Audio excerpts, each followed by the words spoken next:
E dando sequência à nossa leitura do livro Brasil, Coração do Mundo, Pátria do Evangelho, psicografia de Francisco Cândido Xavier, pelo espírito de Humberto de Campos. Capítulo 5. Os escravos. Certo dia, preparava-se, numa das esferas superiores do infinito, o encontro de Ismael com aquele que será sempre o caminho, verdade e vida. Por toda parte abriam-se flores evanescentes, oriundas de um solo de radiosas neblinas. Luzes policrômicas enfeitavam todas as paisagens celestes que se perdiam na incomensurável extensão dos espaços felizes.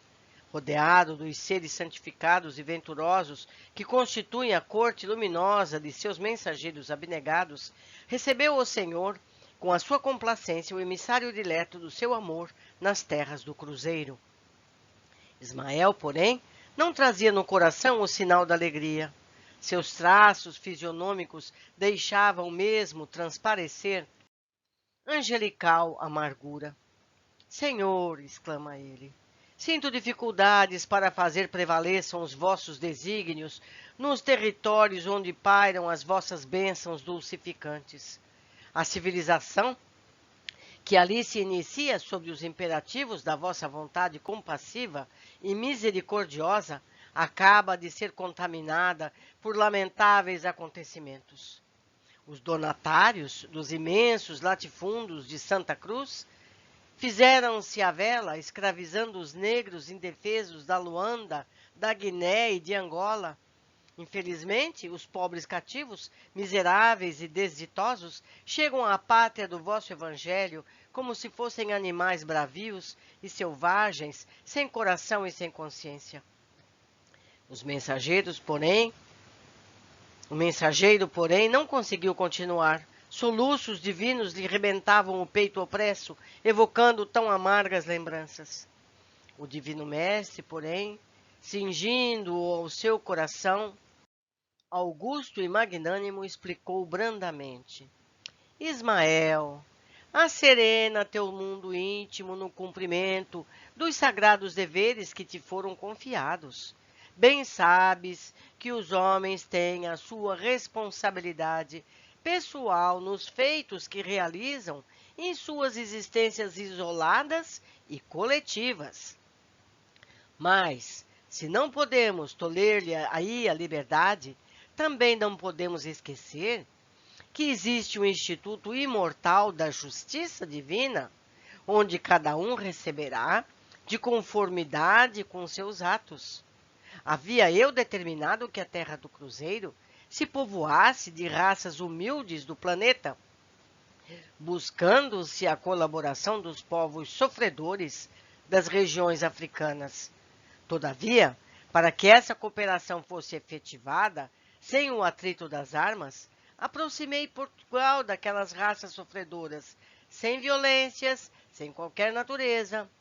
A colaboração africana deveria, pois, verificar-se sem abalos perniciosos, no capítulo das minhas amorosas determinações. O homem branco da Europa, entretanto, está prejudicado por uma educação espiritual condenável e deficiente. Desejando entregar-se ao prazer fictício dos sentidos, procura eximir-se dos trabalhos pesados da agricultura, alegando o pretexto dos climas considerados impiedosos. Eles terão a liberdade de humilhar os seus irmãos em face da grande lei do arbítrio independente, embora limitado, instituído por Deus para reger a vida de todas as criaturas dentro dos sagrados imperativos da responsabilidade individual.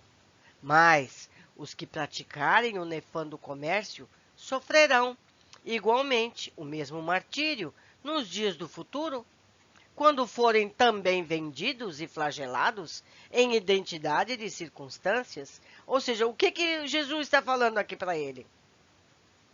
Que tudo está programado.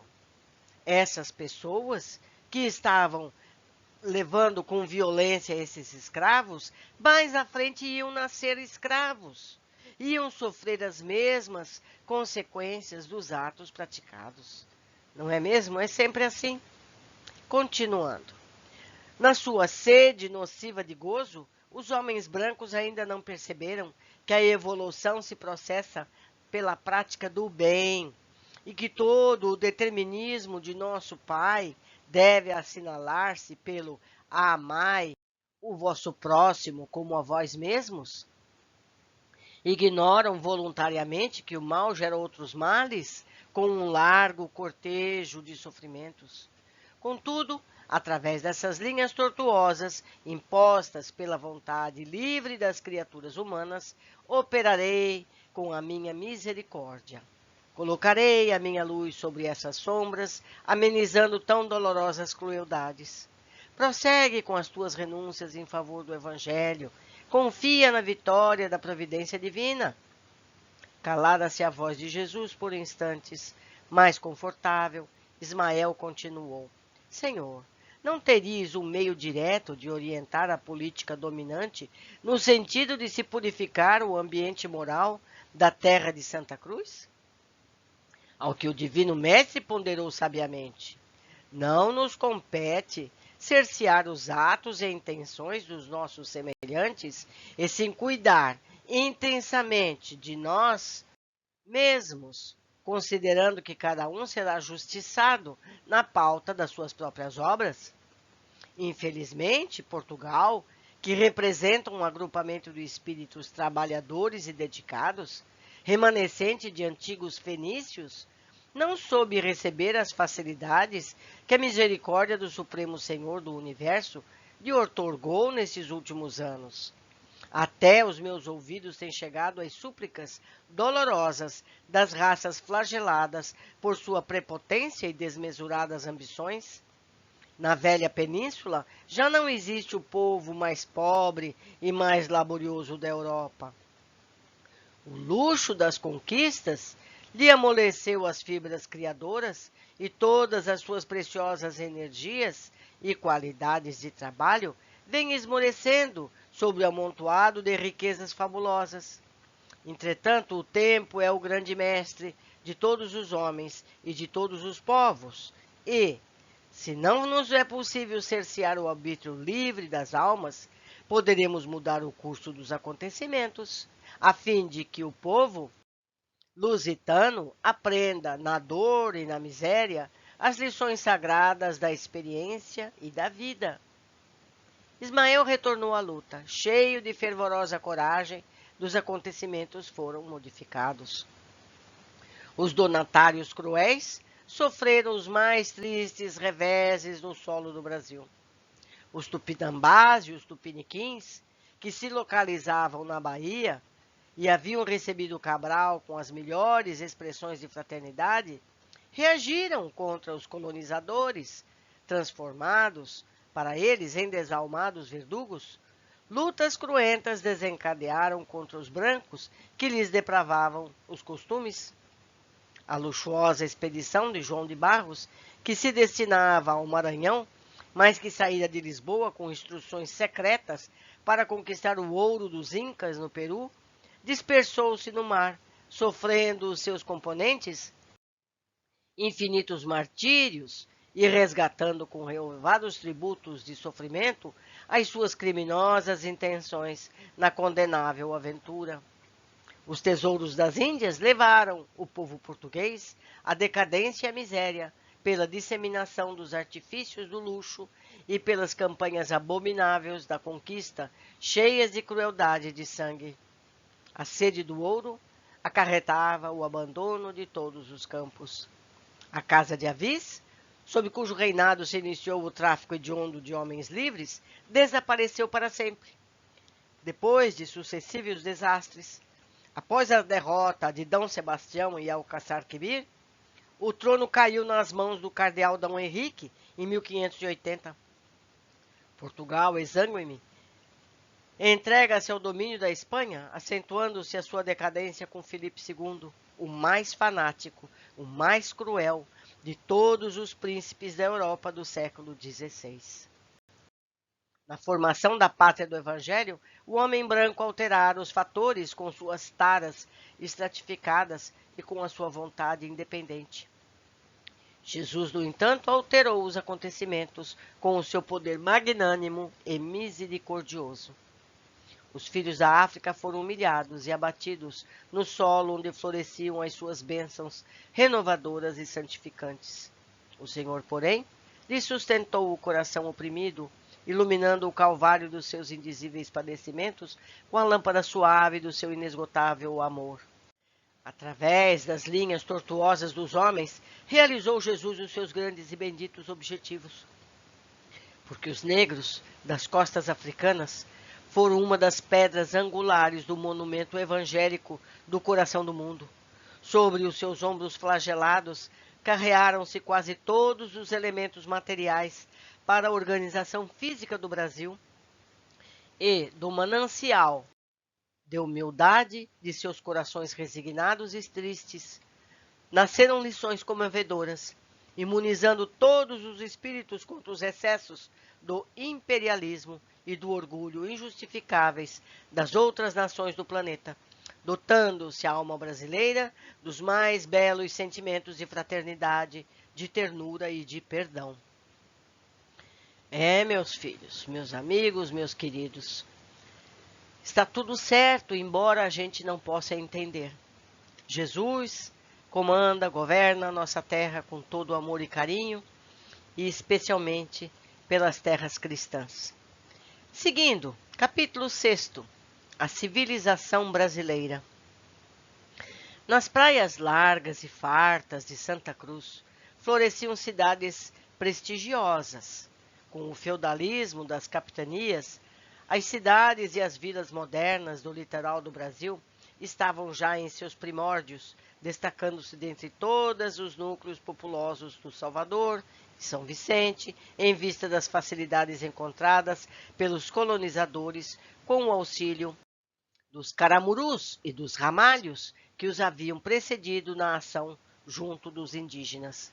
Contudo, Portugal ainda não se decidira a destacar os seus elementos mais valorosos para os trabalhos da colônia, preferindo enviar-lhes criminosos e homens sem escrúpulos. Por toda parte, buscavam os naturais os recantos desconhecidos das florestas remotas, fugindo à escravidão e às torturas injustificáveis que lhes infligiam os homens brancos, por eles, um dia, acolhidos com mais altas manifestações de fraternidade. O atrito das raças dava ensejo aos quadros mais dolorosos e mais lamentáveis. Tomé de Souza estava substituído por Duarte da Costa, e como o primeiro governador-geral trouxera também consigo alguns dos missionários concitados por Ismael ao novo apostolado nas florestas americanas. Por essa época, os franceses desejaram aproveitar a encantadora beleza da Baía de Guanabara e estabeleceram aí uma feitoria, nos mesmos sítios por onde já havia retemperado Gonçalo Coelho nos primeiros anos decorridos após o descobrimento.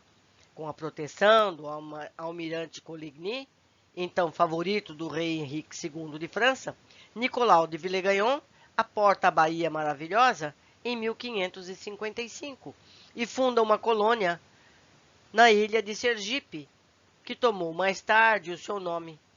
Das árvores de Uruçumirim, que hoje é a praia elegante do Flamengo, os tamoios valentes contemplavam, receosos, a intromissão dos europeus na sua região privilegiada. Mas Villegaignon, com a sua mentalidade religiosa e honesta, consegue captar a confiança dos naturais, concedendo-lhes o mesmo tratamento dispensado aos seus companheiros. Os indígenas recebem carinhosamente a orientação de Pai Colás e se tornam devotados colaboradores de sua obra. Enquanto os franceses se vão apoderando da costa, D. Duarte, na Bahia, desobserva os movimentos, impossibilitado de adotar quaisquer providências. A metrópole portuguesa não se digna enviar à colônia distante os elementos necessários à sua conservação e defesa. Villegaignon, localizado na Guanabara, edifica sua obra, mas os padres calvinistas, que lhe acompanhavam a expedição, inutilizaram-lhe muitas vezes o trabalho construtivo, com as suas discussões estéreis.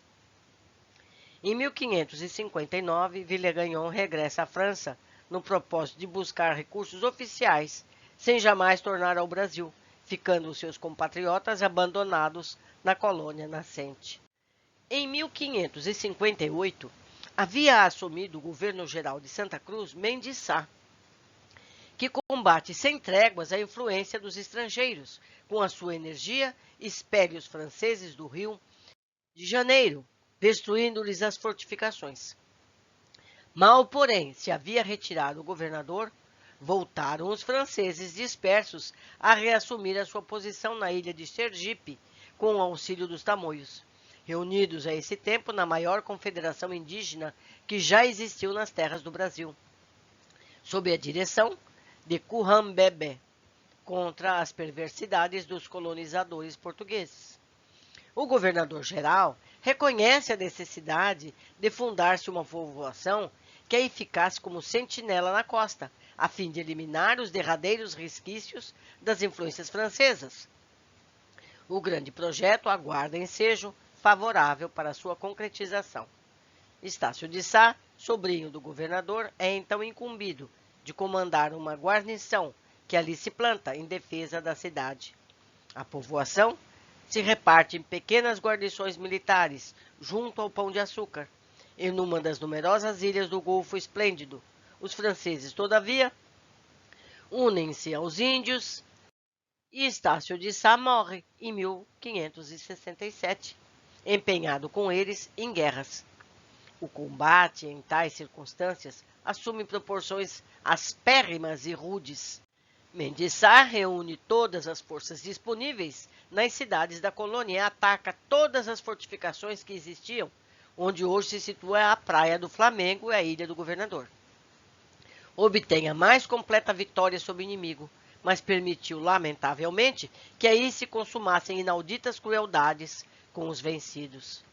Os portugueses transferem então a cidade, que fica definitivamente fundada no Morro de São Januário, mais tarde do castelo. Em homenagem ao mártir do cristianismo, recebeu a cidade o nome de São Sebastião, ficando outro sobrinho do governador na sua administração. Nas esferas superiores do infinito, Ismael e suas abnegadas falanges choram sobre tão lamentáveis acontecimentos, quais o suplício imposto a João de Boles, pelos elementos de mais confiança dos maiorais da espiritualidade. A cidade fica sob proteção espiritual de Sebastião, o grande filho de Darmone, martirizado pela sua fé cristã ao tempo do Diocleciano, em 288 da nossa era. Estácio de Sá reúne-se às falanges invisíveis, encarregadas de cooperar no progresso daqueles sítios. Sob as vistas amorosas do desvelado patrono da cidade, desdobra-se em dedicação a favor do seu progresso entre os núcleos florescentes. Muitas vezes voltou Estácio a se corporificar na pátria do Evangelho para viver na paisagem predileta dos seus olhos. Sua personalidade aí adquiriu elementos de ciência e da virtude, e ainda há poucos anos podia ser encontrada na figura do grande benemérito do Rio de Janeiro, que foi Oswaldo Cruz. Então ficamos sabendo aqui nesse capítulo que o Estácio de Sá é o mesmo Oswaldo Cruz, sanitarista no Brasil. Interessantíssima informação. Continuando. Depois das lutas sanguinolentas nas praias da Bahia mais bela do mundo, é a Baía de Guanabara, né? A Baía de Guanabara, onde os vícios europeus, desencadeando nefandas guerras religiosas, batalhavam entre si, estendendo suas crueldades até o Novo Mundo. Ismael considerou a necessidade de estabelecer uma diretriz para a organização econômica da Terra do Cruzeiro. Após a elaboração de largos projetos de ação do Plano Invisível, o sábio mensageiro do Senhor discrimina as funções de cada região da pátria brasileira. Junto do Golfo enorme, onde os contornos da paisagem assumem as cambiantes mais delicadas e mais espantosas, desdobrando-se nos mais graciosos caprichos da natureza, traça ele as linhas de uma urbe maravilhosa, que será a sede do pensamento brasileiro e mais fundamente no coração da terra moça e bravia. traceja as plantas magníficas das duas usinas mais poderosas, onde se guardará o profundo manancial de suas forças orgânicas. Os pontos de fixação dessas sagradas balizas são encontradas ao longo de 600 quilômetros de extensão do Paraíba do Sul, que é um rio, o Rio Paraíba do Sul, e nas cabeceiras do Rio São Francisco, cuja enorme corrente deverá lançar, pelo seu percurso de quase 3.000 quilômetros, todas as sementes das brasilidades mais puras. Aproveitou também Ismael os núcleos orientadores de Piratininga, que se expandiriam mais tarde até as audaciosas bandeiras. A linha do coração do Brasil, até hoje, se encontra aí traçada. Ninguém pode negar a hegemonia da intelectualidade carioca e fluminense desde os tempos em que a cidade de São Sebastião se derramou do murro do castelo, invadindo as ilhas, absorvendo as praias longas, elevando-se pelos outeiros vizinhos. São Paulo e Minas Gerais, de hoje, foram as regiões escolhidas como as duas fontes poderosas que guardariam o potencial de energias orgânicas da Terra, formando os primeiros índices de etnologia brasileira. As águas do Paraíba do Sul e as de todo o percurso do Rio São Francisco ainda constituem um roteiro singular, onde se descobrem as características mais fortes do povo fraternal da Terra do Cruzeiro. Cada estado do Brasil tem a sua função essencial no corpo ciclópico da pátria, que representa o coração geográfico do mundo. Mas em São Paulo e em Minas Gerais se assentam, por determinação do invisível, os elementos indispensáveis à organização da pátria esplêndida. Ambos serão ainda, por muito tempo, as conchas da balança política e econômica da nacionalidade e os dínamos mais poderosos da sua produção. É que eu não quero me estender aqui nessa obra com anexações, mas existem na história do Brasil vários casos em que há disputa entre Minas Gerais disputas políticas entre Minas Gerais e São Paulo, tanto que se formou-se o jogo do café com leite, né? São Paulo cuidava do café e Minas Gerais do leite. Então, eles se alternavam no poder econômico e político do Brasil. Mas vamos continuar. Obedecendo aos elevados propósitos do mundo oculto, ambos ficaram irmanados junto ao cérebro do país, por indefectíveis disposições do determinismo geográfico que os reúne para sempre. Os espíritos infelizes e perturbados, inimigos da obra de Jesus, que, entretanto, se converterão um dia ao supremo bem pela sua infinita piedade, agem de preferência nos bastidores administrativos dos dois estados brasileiros, provocando a vaidade dos seus homens públicos, levantando tricas políticas e conduzindo-os muitas vezes a lutas fratricidas e tenebrosas no sentido de atrasar os triunfos divinos do Evangelho no coração de todas as almas. Houve, inclusive, eu vou falar adiante, vocês vão ver. Mas os devotados obreiros do além não descansam em sua faina de abnegação e renúncia. E ainda agora, em 1932, quando um distinto jornalista da atualidade rasgava a bandeira nacional na capital paulista, em seu famoso discurso sem palavras, José de Anchieta, de quem João de Boles é agora dedicado colaborador, e vários outros gênios espirituais da terra brasileira, se reúnem no colégio de Piratininga, implorando a Jesus derramasse o doce bálsamo da sua humildade sobre o orgulho ferido dos valorosos piratininguianos, são os paulistas. Ismael estende o seu lábaro de perdão e de concórdia sobre os movimentos fratricidas e reúne de novo os irmãos dos dois grandes estados centrais do país para a realização de sua obra em prol do Evangelho. Ele está citando aqui a Revolução de 1932, que meu avô participou dela, do lado de Piratininga. Meu avô era paulista. As fraquezas e vaidades humanas, fermentada por forças maléficas do mundo, tem separado muitas vezes as coletividades dos dois grandes estados da República, levando-os à inimizade e quase ruína. Mas, muito em breve, quando as sombras da confusão dos tempos modernos invadirem ameaçadoramente os céus da pátria, ambos compreenderão a impiedosa necessidade de se unirem para sempre como irmãos muito amados, e novos símbolos de Castor e Pollux expandirão juntos as suas energias étnicas modeladoras da terra do Evangelho, absorvendo os seus surtos extraordinários, as expressões excessivamente indiáticas do Amazonas ao norte e as platinas influências das planícies do Rio Grande, por cumprirem de mãos dadas os imperativos da sua grande missão histórica.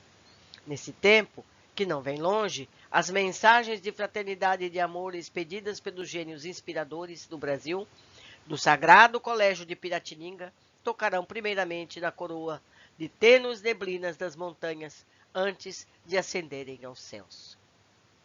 Obrigado, amigos, de permanecerem conosco por mais esse capítulo e até o próximo, se Deus quiser.